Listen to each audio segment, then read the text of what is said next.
Thanks for staying tuned. While still focusing on the youth, the contribution and participation of Nigerian youth in issues that affect their lives and national development is hindered by a number of factors, which includes lack of qualitative education, among others.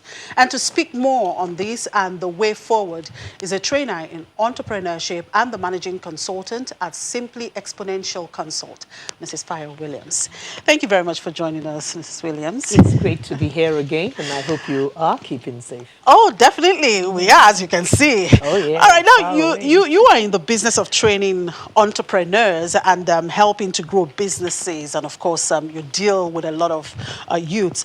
What is your take on this initiative by the federal government to create this 75 billion naira youth investment fund? They call it Youth Bank. Yes.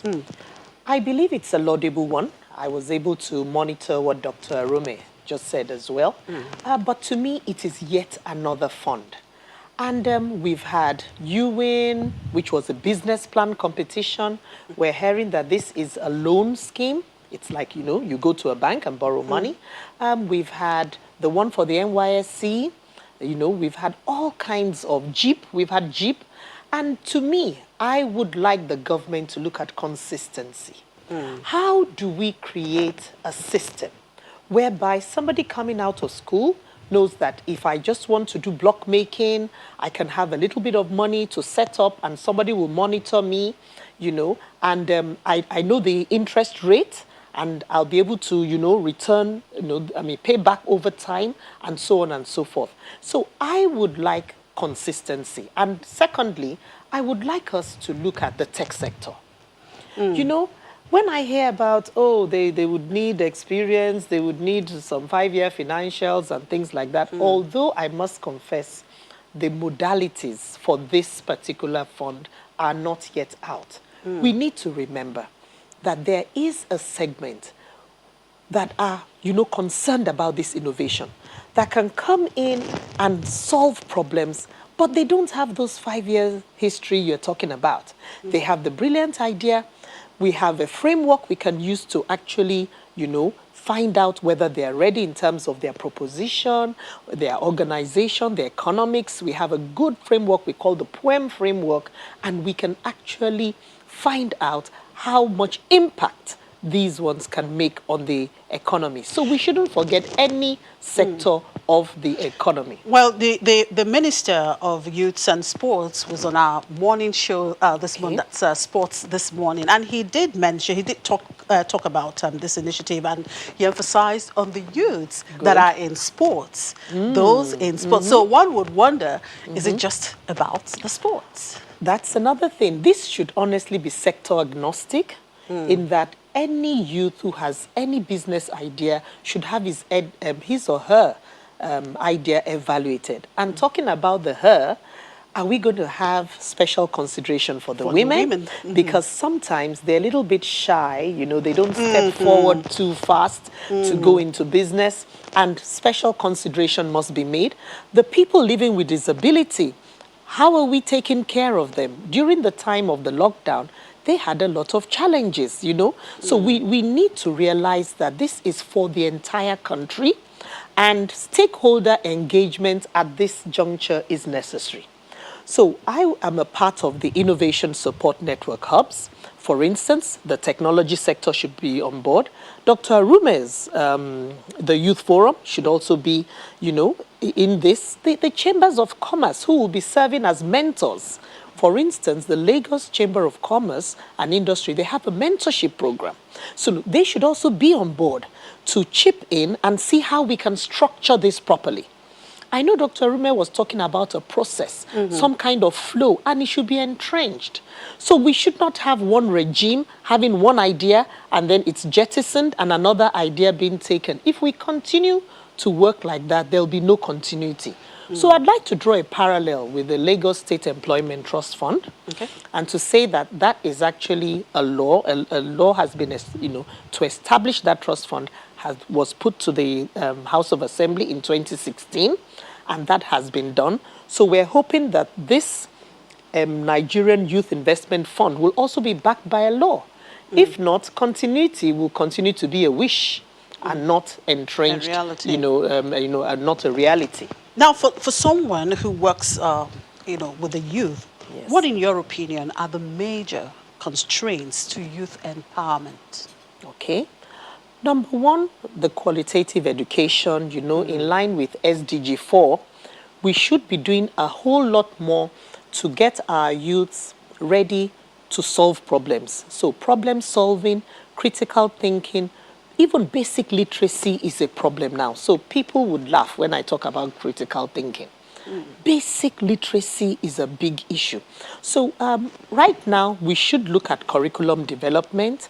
I am happy that entrepreneurship development is now part of the curriculum, even in the senior secondary school, and they have some vocations being introduced. But the private sector needs to come in more, partner with the government to set up more vocational schools so that there's always a pathway for these youth to take. They lack capacity in business management skills, so we need to put that in.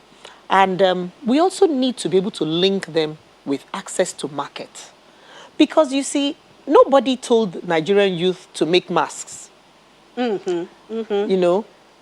Millions of masks are being made up to now in Lagos because there's a demand for it. So by the time government with its executive orders, I think it's Executive Order 5, talking more about encouraging made in Nigeria and that kind of thing, if that pool, that demand is there to serve kuli kuli and chin chin at council meetings and in every local government and as part of the school feeding program, there'll be more stimulus. And the Nigerian youth will be able to, respond to that. So we need that synergy in the whole system. And of course, we don't want things that would douse the fire, like the recent directive on logistics companies. Thank God that has been rescinded, but putting a big tariff, like a 1 million on a logistic company to operate in the municipal area, that is a disincentive. So, like I said, we need this to be a comprehensive policy, a framework. We would like transparency. We want to see, is the Nigerian Youth Investment Fund going to be having its own portal?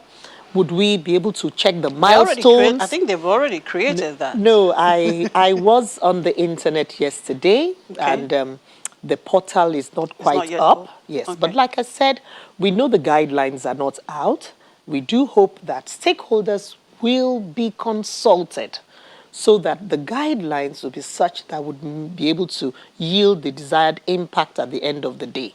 We must have the criteria for which, these youths will be selected, and then what are the KPIs? How many youths will be impacted?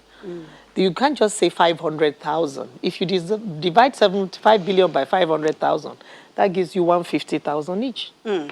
All right, you did mention girl-child discrimination. Yes, that's right. Also a challenge. What are the challenges in this area? Well, I am not an expert in the girl-child education, but I do know that culture has a lot to play in that all the women are supposed to be in the kitchen while the boys are to be tinkering with the cars and stuff. So there's that dichotomy already in terms of the tasks you are given at home and what you are led to believe.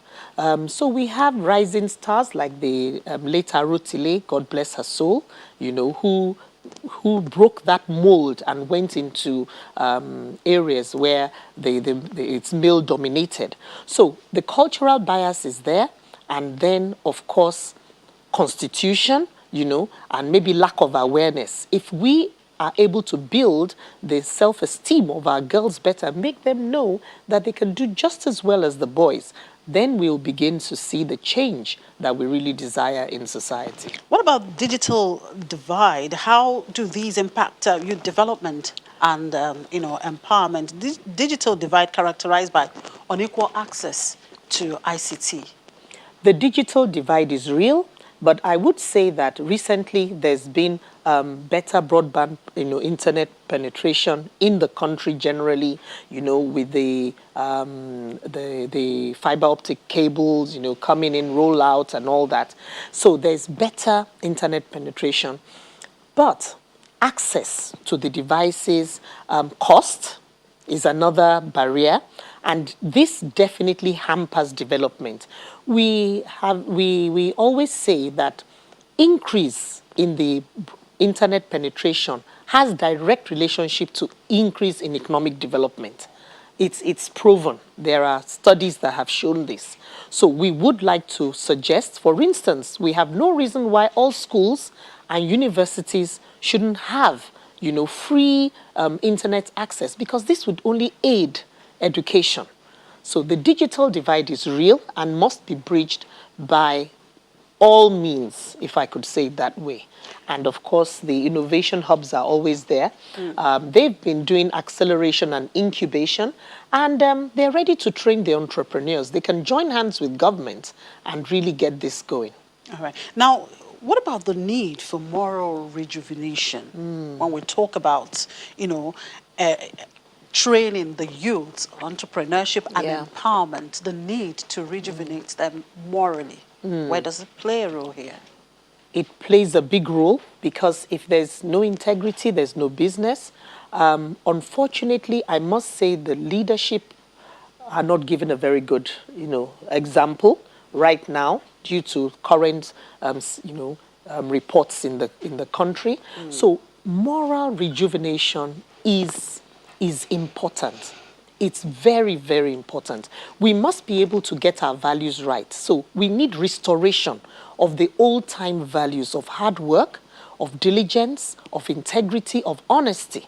So yesterday I monitored something on Channels TV about a gentleman who was put in charge of $45 million in the Navy, I think, and he did very well, discharged himself creditably. Agumbiade, Lieutenant Colonel or something, Agumbiade, if I remember. And that is the kind of example we want. And we need to remind the top echelon in the society that the youths are watching. They imbibe whatever you are throwing out there. So the family values must be restored, and I believe sometimes the National Orientation Agency and other agencies of government can assist. But more importantly, the leadership needs to show that this is the way we want to run. And it must be the right way, a way that is commendable, and the youths can also latch on to that. Now, as a practitioner in youth development and skills, acquisition going forward, what measures can be adopted to enhance youth productivity, and achieve stability and development in the country? So I would say, number one, the setting up of more schools, the standardization of curricula, the entry of more players. For instance, apprenticeship schemes, can be linked up with school schemes such that during the holiday, some of the students can actually go get their hands dirty and have some practical knowledge. And then again, I'll go back to the Lagos State Employment Trust Fund, who have created an employability program. And they now find a lot of funds, like from the US, like the USADF and the UNDP, are actually contributing, to that, because they can see the framework, they can see the parameters that have been set, and they can see the impact that is being done. So if we can create good systems, it would attract support, probably from various multilateral, agencies, and then we can actually help the youth to become more productive. All right, thank you very much for being on the show, Mrs. Williams. Thank you very much for having me, Chimeze. You're welcome. Mrs. Farah Williams is the managing consultant at Simply Exponential Consult.